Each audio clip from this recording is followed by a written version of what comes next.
Hi friends, నమస్తే. ఈరోజు వీడియోలో నేను జొన్న పిండితో క్రిస్పీగా ఇలా దోశలు చేసుకోండి. చాలా బాగుంటుంది.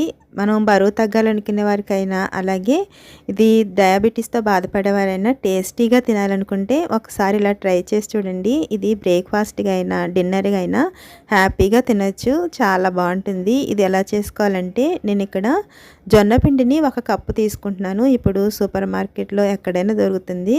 ఇది 1 కప్పు తీసుకున్న తర్వాత మనం ఏ కప్పుతో అయితే తీసుకున్నామో అదే కప్పుతో 1 కప్పు వరకు నీళ్లు తీసుకోండి.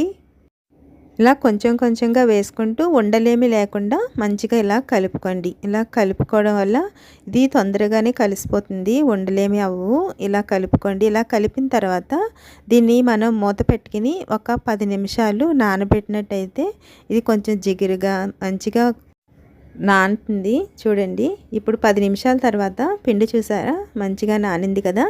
ఇప్పుడు దీంట్లో నేను మనం ఏ కప్పుతో తీసుకున్నామో అదే కప్పుతో ఇంకొక కప్పు వాటర్ వేసుకున్నాను. మొత్తం దీనికి 2 కప్పుల వరకు వాటర్ పట్టింది. దీన్ని ఒకసారి మనం ఇలా కలిపిన తర్వాత ఇప్పుడు దీంట్లో నేను సన్నగా కట్ చేసుకున్న పచ్చిమిర్చి వేసాను. అలాగే ఒక 2 స్పూన్ల వరకు కొత్తిమీర, అలాగే కొంచెం కరివేపాకుని సన్నగా కట్ చేసుకుని వేసుకోండి.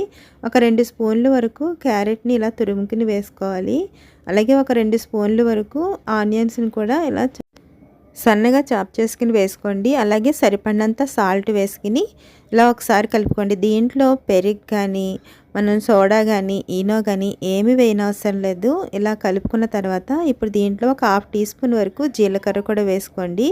వేసుకుని ఒకసారి ఇలాగా కన్సిస్టెన్సీ చూసారా, ఇలా ఉంటే సరిపోతుంది. ఒకసారి ఇలాగా కలుపుకోండి. కలిపిన తర్వాత ఇప్పుడు మనము దీంట్లోని 1 స్పూన్ వరకు ఉప్మా రవ్వ వేసుకోండి. ఇలా ఉప్మా రవ్వ వేసుకోవడం వల్ల టేస్ట్ చాలా బాగుంటుంది ఫ్రెండ్స్. అలాగే మనకి దోశ కూడా క్రిస్పీగా వస్తుంది.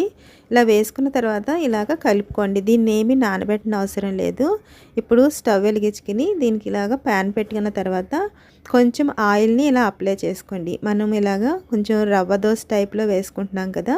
ఇలా వేసుకోవడం వల్ల మనకి ఇది బాగా హీట్ అవ్వాలి. హీట్ అయినట్టయితే మనం పిండి ఇలా వేసినప్పుడు చక్కగా ఇలాగ పట్టుకుంటుంది.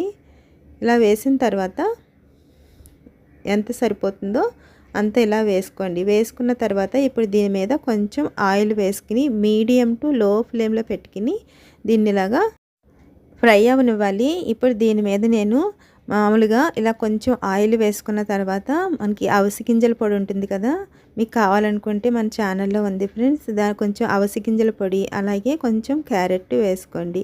ఇలా వేసుకున్న తర్వాత ఇప్పుడు దీన్ని మనము ఒకసారి ఇలాగా కాలిందో లేదో ఒకసారి ఇలాగా చూడండి. చాలా సింపుల్గా వచ్చేస్తుంది ఫ్రెండ్స్. మనం టెన్షన్ పడాల్సిన అవసరం లేదు. జొన్న పిండికి ఇలాగా వస్తాయా అని అనుకోవద్దు. చాలా సింపుల్గా మనకి ఇవి వచ్చేస్తాయి. చూసారు కదా, క్రిస్పీగా చాలా బాగుంటుంది ఫ్రెండ్స్. ఒకసారి మీరు ట్రై చేయండి. మీకు ఎలా వచ్చిందో కామెంట్లో నాకు కామెంట్ చేయండి. మీకు నచ్చినట్లయితే లైక్ చేయండి ఫ్రెండ్స్.